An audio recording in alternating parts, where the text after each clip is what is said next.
Good morning. My name is Matt Key, and if y'all were here last week, you got to hear my wife's testimony. So it's only fitting that I get to follow her to complete the story of what God has miraculously done in our lives. As fitting as it is, I don't think it was planned. I just got an invitation to do this a few days ago, but Ben, thank you for having me do this. And, Ben Hosey has been had a profound impact in my life over the last 4 years. And my wife and I, we're truly grateful for Ben. But good morning. We have been members of SouthCrest since 2010. I've served on various teams and ministries, but for 10 years, nobody knew my story. And that's because I've spent most of my life covering up the painful details of my life. It starts with a lifelong battle with food and weight control issues. Weight control issues, which cause severe low self-worth and low self-esteem. And that led to a 27-year very destructive addiction to alcohol. And this is my story. For most of my life, my self-worth and confidence were determined by the number on a scale. Most times, the number told me I was not good enough.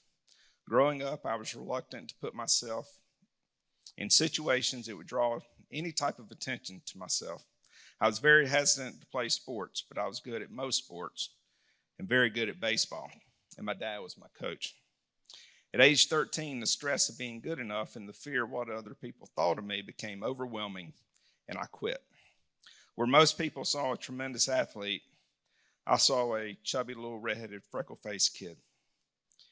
I knew Jesus at an early age, but my personal relationship with Jesus would come much later in life, which is when I'd need him the most. In my teen years, I found myself at 220 pounds. Again, it was that number on that scale. And telling myself enough was enough. And then embarking on a starvation diet with relentless exercise, I found myself at a sickly 130 pounds with anorexic and bulimic tendencies. And then one day in my junior year of high school, while visiting my brother and his friends at their college, I found the miracle cure. I never knew that confidence and courage could be found in 12-ounce bottles and cans. It was instant confidence. Drinking became not only my self-prescribed medication, but also my identity. And I embraced that identity for most of my adult life. For 27 years, destructive behaviors were normal. I've had many rock bottoms. I often tell people that you never really hit rock bottom until you quit digging. I've been arrested twice for DUI, had multiple other run-ins with the law. I've lost 2 great jobs. My marriage was in the dumps with intense yelling matches, me blaming my wife for the way that I was, and usually ending with me saying some incredibly awful things that I can never take back, and my kids living through the hell of all of it. It all changed in April of 2019 after a day of heavy drinking and trying to lie myself out of being in trouble with my wife again. But this time she was not having it. She was done and was prepared to take the kids and leave.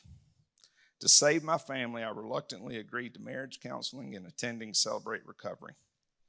I was ready to quit digging. I was tired. After a few weeks of Celebrate Recovery and a few sessions of counseling, something seemed different this time around. I was really loving the man, the husband, and the father that I was becoming. For the first time, I could see my life without alcohol, and it was going to be okay.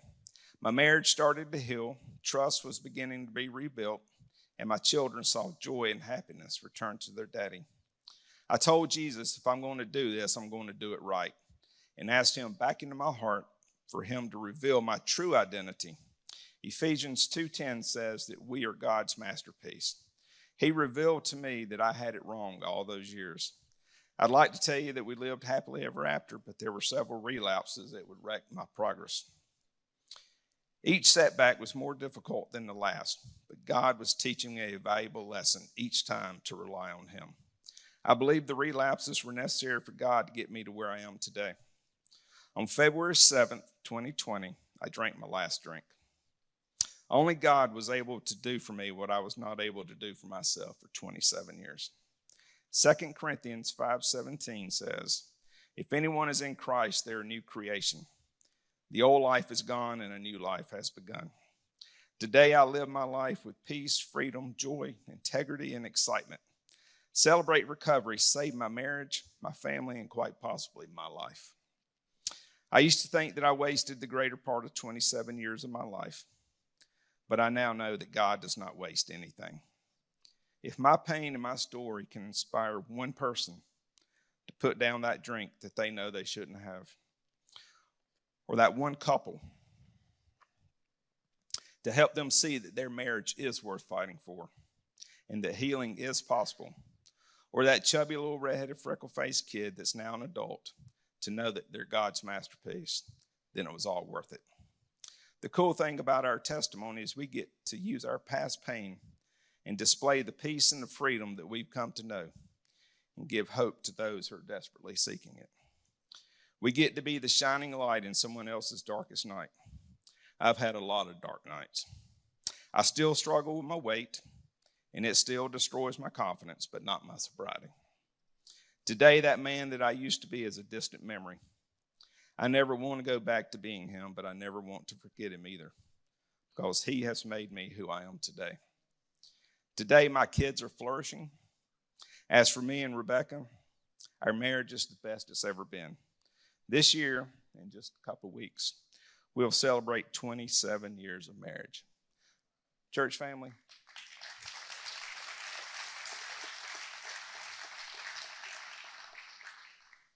we serve an amazing God. Thank you for listening to my story.